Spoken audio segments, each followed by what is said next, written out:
Bonjour et bienvenue dans votre émission Le Vignoble a du style en direct de chez Bière Shop.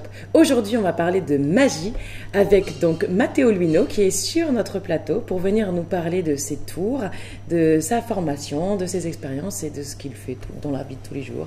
Bonjour Matteo. Bonjour. Alors quel est votre parcours? J'ai commencé à 8 ans. J'ai découvert la magie un petit peu plus tôt. J'ai toujours aimé ça étant enfant. Et j'ai commencé justement à regarder mes premières vidéos de magie à 8 ans. Qui m'ont beaucoup plu en fait. Parce que j'ai réussi à me surprendre moi-même en apprenant des tours. Alors très simples au début, c'est vraiment des tours de close-up. Bien souvent avec des cartes. Parce que les cartes c'est ce qu'on a chez soi le plus simplement.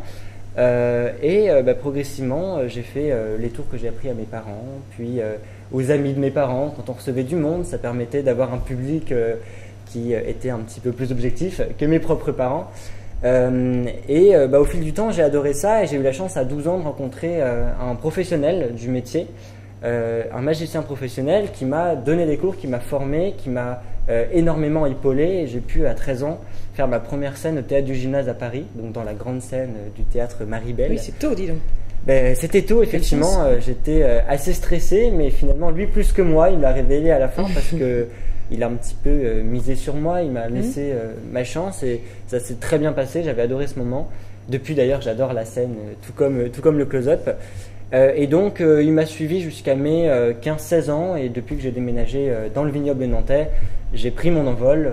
On se suit toujours, on se tient au courant, mais c'est maintenant moi-même qui donne des cours de magie.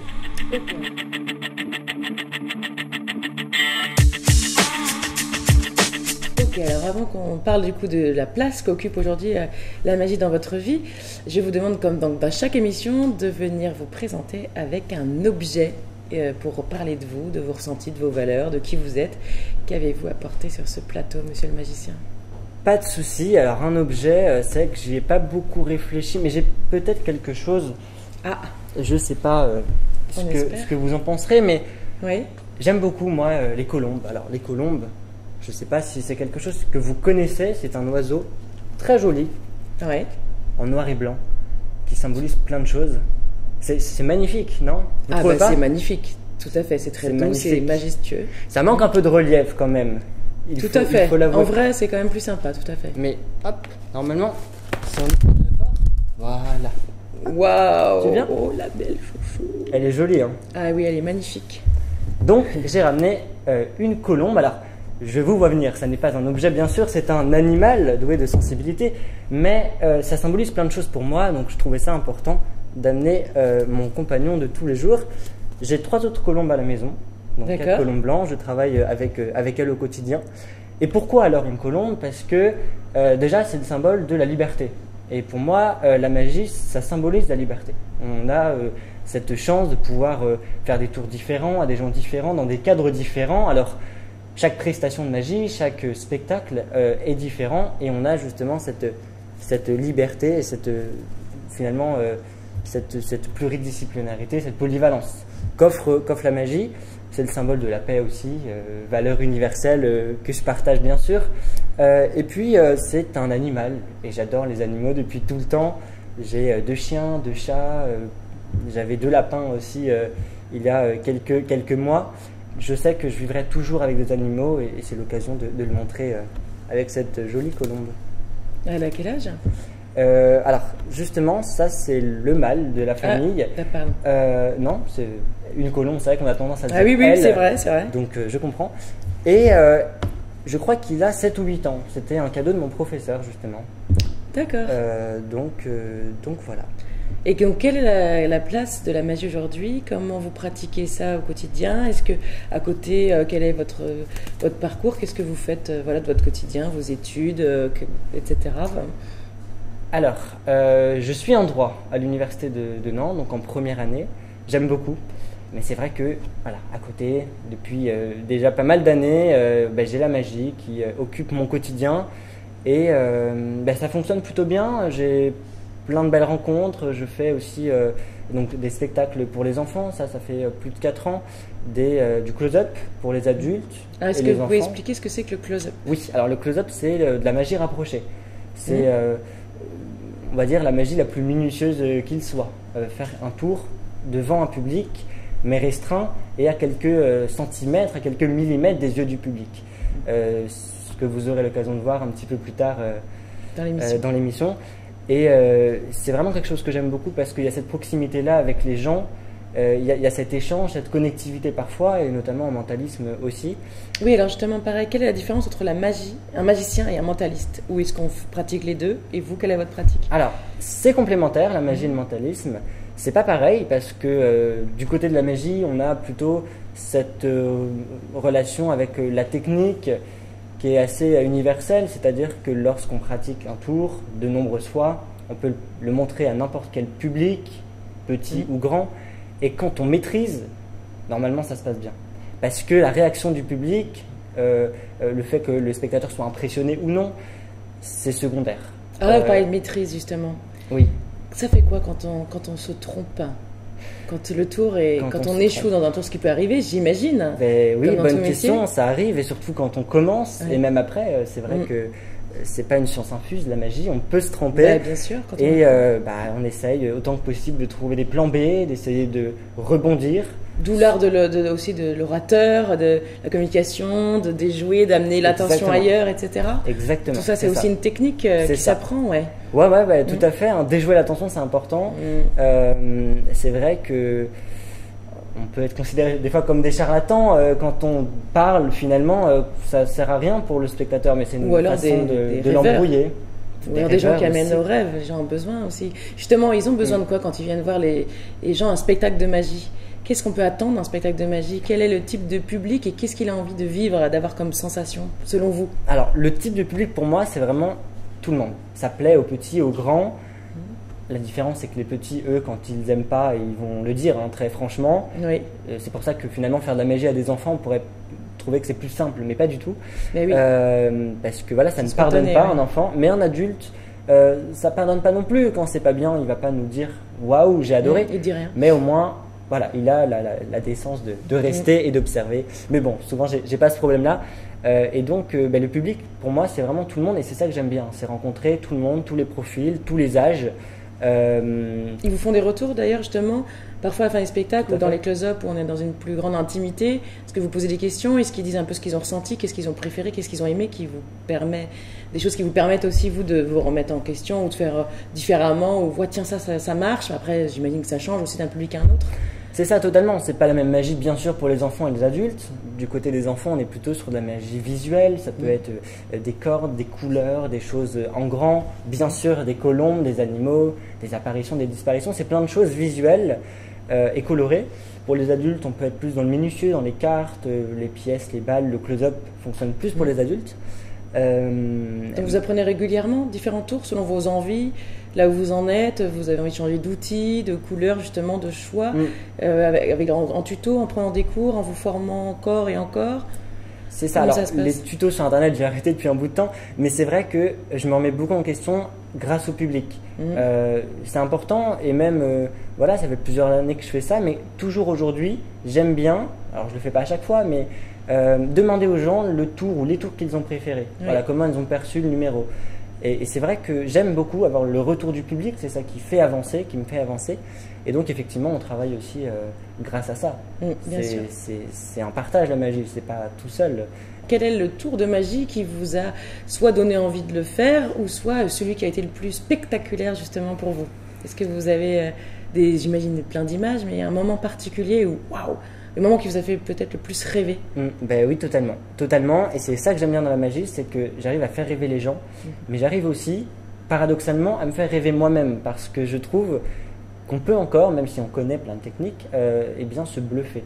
Et il y a un tour qui me bluffe à chaque fois que je le fais, et ça fait maintenant vraiment longtemps, j'ai commencé même sur scène à faire ce tour-là, c'est un tour de scène, ça s'appelle les Delights, c'est un tour très coloré avec des lumières, avec beaucoup de poésie, de sensibilité, avec aussi un petit final avec l'apparition de ce demoiselle. Je prends un plaisir fou à chaque fois que je fais ce numéro. Pour les enfants ou pour les adultes, c'est vraiment universel. Ce tour est vraiment, voilà, c'est ça qui me fait continuer à apprécier et à développer ce côté poétique de ma magie. Et dans cette pratique, est-ce qu'il y a à l'inverse quelque chose que vous aimez moins? Ou qu'est-ce qui va être le plus difficile? Qu'est-ce qui va demander peut-être de la patience, je sais pas, de la minutie justement ou... Très bonne question. Alors j'aime beaucoup de choses en magie. Les tours de cartes peut-être, parce que je dirais qu'il faut beaucoup d'entraînement. C'est un mouvement qu'on répète plein de fois. Et ça peut être redondant parfois justement? Alors redondant, pour certains oui, dans le sens où, et c'est assez marrant des fois quand je sors un jeu de cartes, et notamment chez les enfants, j'entends tout de suite « Ah, je connais ». Alors que c'est juste un paquet de cartes. Et on peut faire un outil qu'ils connaissent. C'est ça, c'est un outil qu'ils connaissent. Mais il y en a qui prétendent connaître le tour que je vais faire alors que je n'ai pas commencé. Parce que justement, les cartes, on a cette sensation que c'est du vu et du revu. Mais finalement, j'aime beaucoup quand même parce qu'on a une infinité de possibilités. Vraiment, il y a des milliers, voire plus de tours possibles avec des cartes, des couleurs, des formes, puis il y a des cartes aussi qui sont particulières. On n'a pas que le jeu de cartes traditionnel, rouge, noir, pique, cœur, trèfle, carreau, comme on connaît. Donc avec les cartes, il y a plein de choses à faire, mais c'est vrai que c'est un peu plus minutieux et je me fais moins rêver avec les cartes. Mais c'est quelque chose que j'aime beaucoup faire aussi, et notamment en close-up. Hein. La base du close-up, ça reste les cartes et ça fonctionne toujours très bien.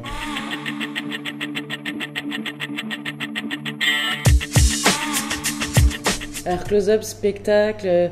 plus grand public, public intime, les prochaines actualités pour vous, c'est quoi? Comment vous allez le faire?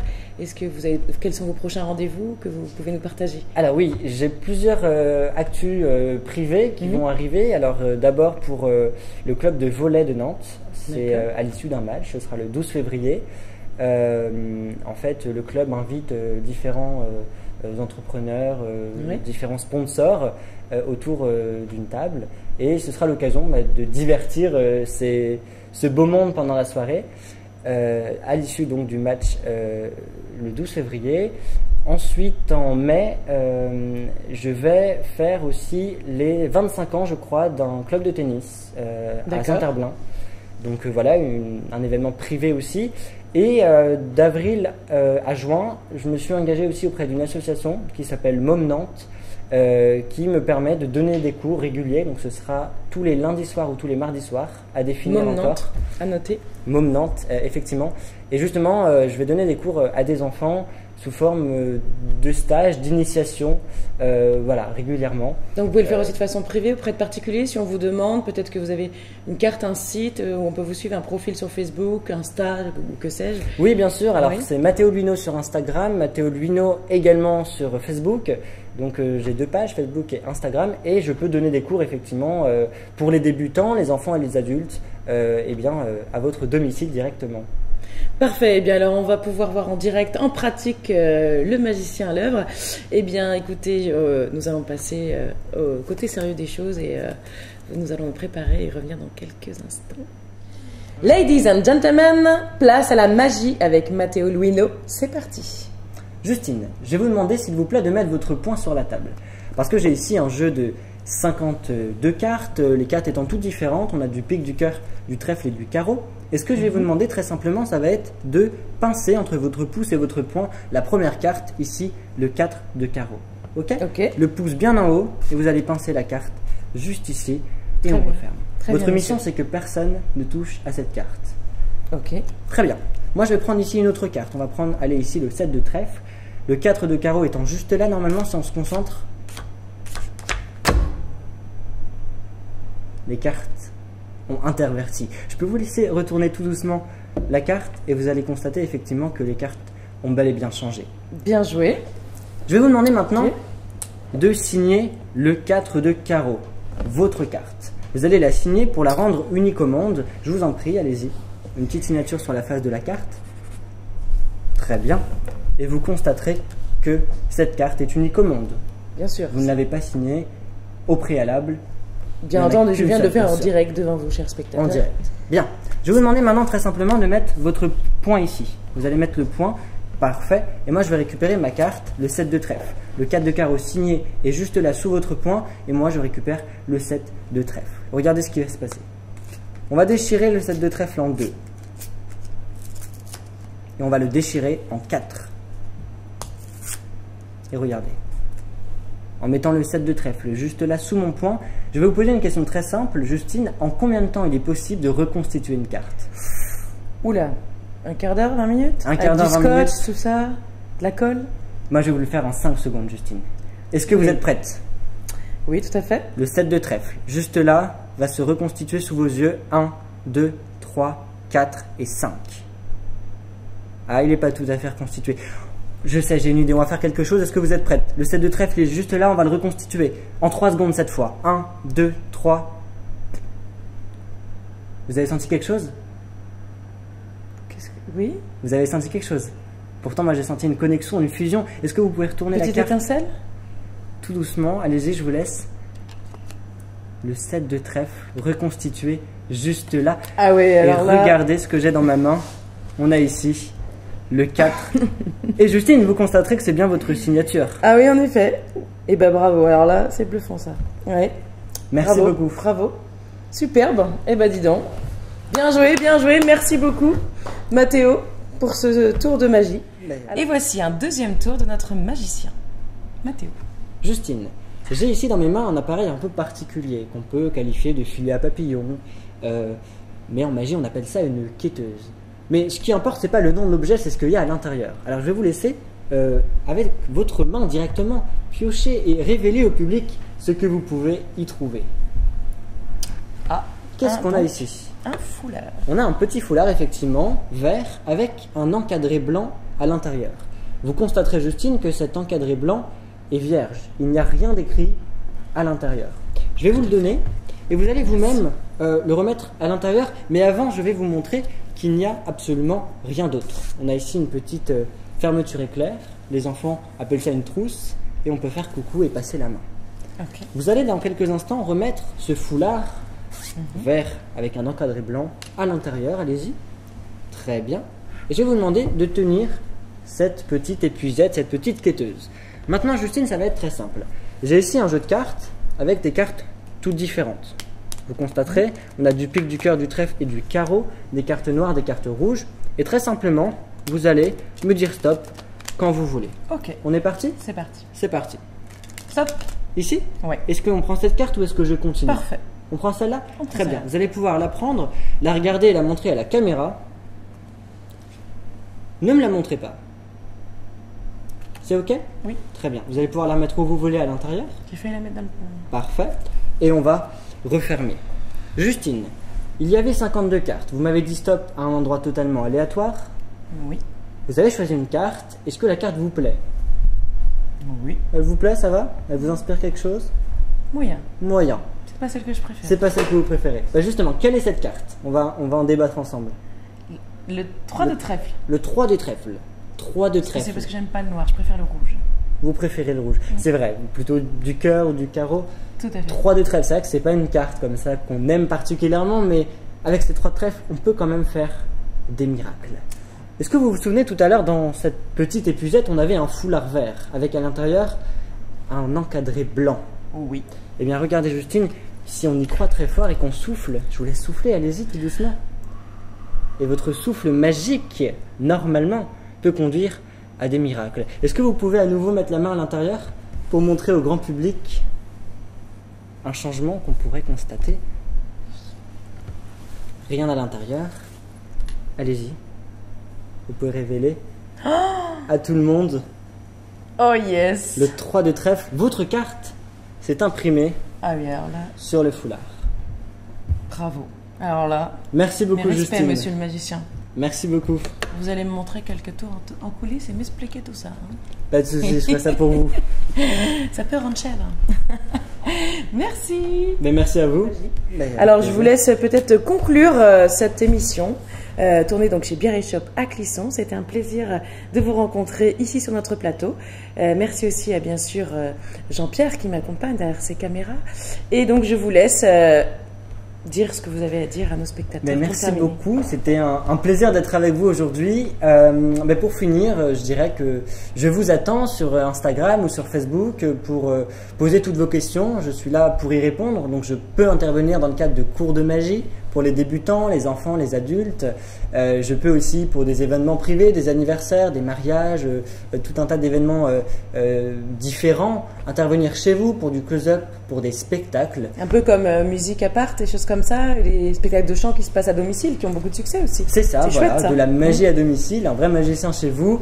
C'est l'occasion de m'envoyer un message et je pourrai répondre en principe à toutes vos demandes. Je m'adapte à toutes les situations et pour tous les âges. Eh bien, merci beaucoup. Merci Mathéo. À bientôt en direct de l'émission Le Vignoble a du style. Très bonne journée. À bientôt. Merci.